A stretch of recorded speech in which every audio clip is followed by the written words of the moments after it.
Nakuna ng video si CJ Opiasa na umiiyak habang katabi nito si India nang humarap sila sa media matapos ang coronation.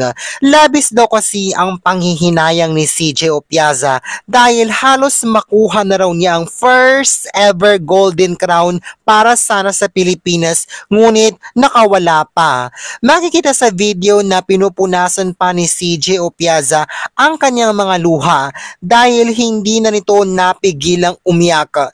Nang mapansin pa nga niya na kinukunan siya ng video, ay dali-dali itong pumunta sa likuran ni India para punasan ang kanyang mga luha. Sobrang hirap daw kasi ng pinagdaanan niya sa kompetisyon na ito at mas magiging proud raw sana ang mga Pinoy sa kanya kung nagawa sana niyang iuwi ang first ever golden crown para sa Pilipinas. Mababa ka sa mukha ni CJ Opiasa ang labis na pagkalungkot at panghihinayang at pagkapagod. Subalit sa kabila raw nito, sana raw ay naging proud pa rin daw sa kanya ang mga Pinoy pageant fans kahit na first runner-up ang nakuha niya.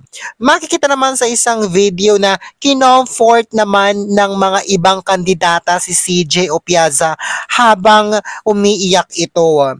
Samantala, nang makapanayam si CJ Opiasa ng media, say nito na masaya na rin naman daw siya sa naging resulta ng kompetisyon.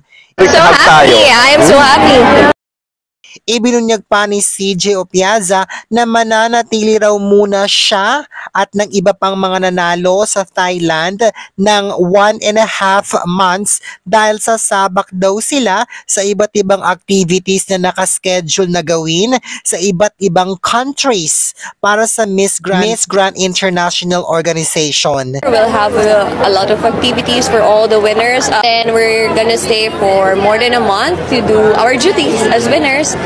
Say pa ni CJ Opiasa, excited na rin daw siya sa kanyang pag-uwi sa Pilipinas. Dala-dala ang kanyang first runner-up crown para sa mga Pinoy pageant fans na sumuporta sa kanya.